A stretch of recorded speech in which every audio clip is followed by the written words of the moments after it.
Hello, Suzanne Braakman. Hello, Sabine. Happy Friday.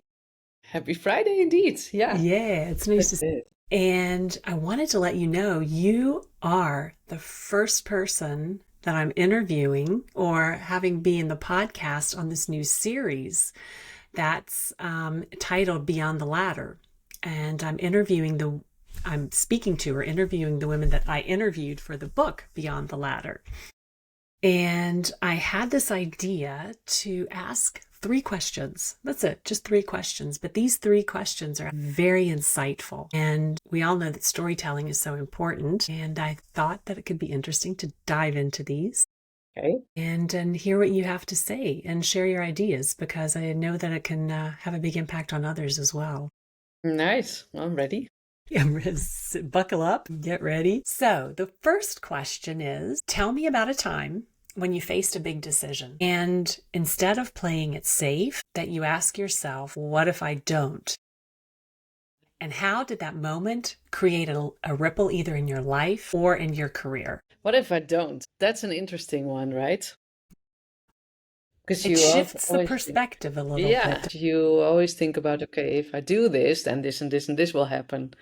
But what if I don't? Yeah, I guess that's one of the first biggest career steps that um I was working as a recruiter. I was not even 30, I think. And my then manager, so the company got sold, and my then manager got a payout. So he was leaving. And he actually asked me, while I was still just a recruiter, that's at least how I saw it, to take over his role. And that was to manage the group of recruiters in the Netherlands. So it was quite a big responsibility.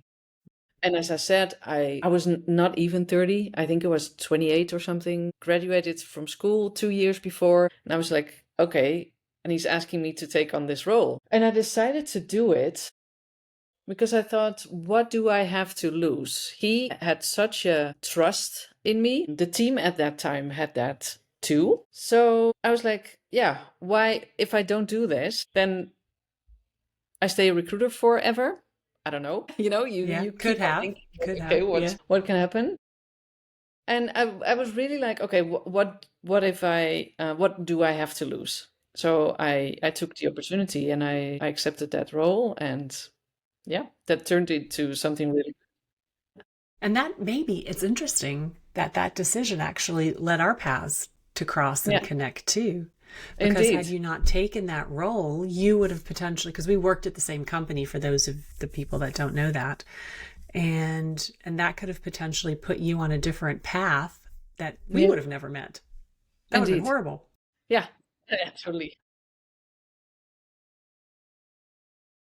And did you regret it? Did you regret making that decision? Not any moment. No, not for a second, because it was very good for my development. It was good for I think also, and it gave me so many insights on how to manage a team. First of all, but also the politics that happened. It gave insights into how are decisions being made. How can I advocate for myself? Because it was very important to also show me at that point. And yeah, I just took it, and it wasn't something to regret at all. Of course, I mean there were days that weren't nice, and we had months that weren't successful, but that helps to build where I'm now. And I think it's also good to learn from those Yeah, setbacks as well. that's Yeah, definitely true. yeah, yeah. And it gave such nice exposure and all that. So yeah, I was super happy with that. And I'm assuming that you stepped into it and you didn't feel that well, maybe not that you didn't feel that you couldn't do it, but there were lots of areas for you to learn and to grow into. So it wasn't that you stepped into it and said, all right, I can kick back now and kind of just No. let it happen. It were big learnings is for you as well. Yeah, big learnings, definitely. Yeah, and that also helped me and forced me in a way to be vulnerable as well. So to be honest about that, but to also ask people, okay, how would you deal with this? Because I had a counterpart on the other side, let's say, because I was responsible for marketing and sales, and there was another lady who was responsible for clinical medical. She was more experienced, so we could liaise together. How would she handle certain things, and really take that opportunity to ask for help? I think that's also super important. So important to not feel that it's a sign of whatever Failure weakness that we or, have, or failure yeah, or weakness. It's just not at all. no. That's great. Yeah, and also to be aware, because I mentioned my age, at the beginning. And even this morning I had a conversation with someone that we always hide behind our age, right? We say, well, I'm now 40. Yeah. I'm only this, or now I am that. We Yeah. hide behind our age. We'll have to get that into that in another conversation. Yeah. You You have to do. believe in what you bring, and not what your age thinks you should bring. Yeah, exactly. Yeah. Yeah, it's so true. All Yeah. right, thanks for that. That's Yeah. nice. And so the second question is about people that have impacted you. And if you reflect on your life and your career, who has been a ripple in your life, shaping how you lead today? And if you could thank them right now, what would you say? Yeah, that's interesting. Because I have many of those. I'm in the happy situation that I have many. I think that also has to do with the fact, like how I deal with others and how I see others, because I'm really about learning and being indeed vulnerable and being open to others' perspectives. But if I have to choose one, I would choose a coach that I've worked with. It was actually at Zeus, and she opened my eyes. You can share, why don't you share her name Sure, actually? yeah, yeah, it's Claire. Yeah. And she opened my eyes into what impact I make. And because she brought the outside perspective, she saw us as a management team, and each of the individuals in the management team had their individual coaching moments with her. So I shared what I did, and we also spoke about it in the mentoring group today, that usually people, when they list what they do, they list their responsibilities. They list their job description. However, if you take an outside perspective and you look at, okay, what impact do I make? She actually mentioned to me, well, you're such like a glue within this team. You bring people together, you connect, you don't have any judgments. And what I thought was very nice to hear, because I see the world is difficult at the moment because people have so many judgments about each other, and that can cause conflicts and all that. And actually, that her saying that, she mentioned to me, why don't you look into mediation course or look into what mediation Ooh, is? she was the trigger for Yeah. that. For some reason, I didn't realize that. Yeah. That's incredible. Yeah. So Yeah. big shout out to Claire. Yeah. We'll Totally. definitely have to mention her when we post this. Yeah. Yeah. So Claire, thank you. Yeah, because I wasn't aware about, that role even existed. And I always thought, that's something you have to have like a legal background to do this. But it's actually not. It's all about listening skills, facilitating communication, and asking the right questions. And Wow. here we are. That'll make her day to Yeah, hear that. I think so. Yeah. So, and my third and final question today is, so when you leave your legacy, what is one ripple that you would like to be remembered for? It's weird, right, to think about that. Like when you're not there anymore, what happens and what do you want people Or to take? even when you're there, because sometimes I think we think that our legacy is like when we're like gone, but our legacy can actually be while we're still here too. And that's maybe a different way to think about it as well. So it's both. I would say it ties very much into the non-judgmental part that I just spoke about.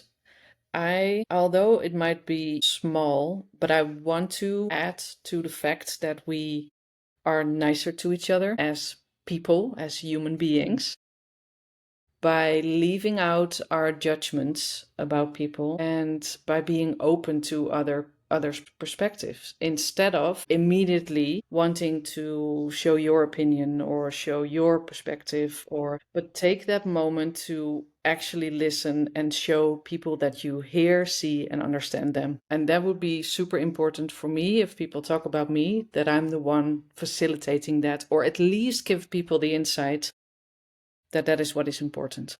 Yeah, that is beautiful. And have you heard has anyone ever said that to you? That you do that, or an example of that?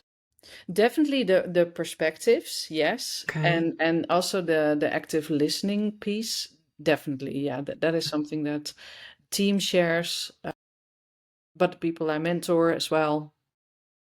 So there you go. So you're already leaving the legacy and Yeah. you're still very much here. Yeah. Luckily I am. Yeah. Yeah, exactly. Oh, that's beautiful. You're right. Caring for people. That's a wonderful thing to be remembered by, and to actually pass that on to others, because we need so much of that in the world that we're living in. Yeah. Yeah, we do. And I think, and because I have my daughter, of course, you know her, and she's 11, and I see her taking that as well, not having judgments, also because she's still like relatively young, right? So you don't have that when you're a child. They just don't have it. But she is very much practicing what I preach too. I see it happening, and I think it's because she sees me doing it. If you would share a story with her, or you would ask her how she's doing, she would always ask the question back, and how about you? How are you doing? That is so interesting that you say that, because I called one day, I think it was a couple of weeks ago. You were somewhere else, and she is very comfortable with your computer because that your desk there. And so she picked up, and I asked her that, and then thought that we would move on. And she actually came right back and asked that, but very authentically, and really wanted to hear. So she is doing it. Yeah, and it's not an act. No, it doesn't feel, no, it Yeah. certainly didn't feel like one. She was really curious and interested. So there you go. That's going to keep it going too. And then it's just proves the point that it is like walking. What is it? Is it walking your talk? I think Yeah. that's the phrase that you Walking the talk. Yeah. use. And having people see what you do, because that actually makes them keep or do it as well. So it really is like seeing people. How are they engaging with other people? How do they talk? How are they respectful to other people? Does impact how you do it. So if you see it enough, it starts to potentially get embedded Yeah. in your own behavior. Yeah. So it's a very actually easy thing to do by living it and being authentic and listening and caring about people. Others will see it and hopefully pick up on that and do the same thing. Absolutely. Nice. Fantastic. Well, thanks very much. You're very welcome. For that. Very nice insights. I hope everyone enjoys that, and Absolutely. definitely excited to, if people want to read more about Suzanne and her advocacy for herself as well, then you can pick up Beyond the Ladder when it's on shelves. I don't know if it's going to be on shelves or when it's online. It'll be somewhere. Yeah. So thanks, and have a fantastic weekend. Bye.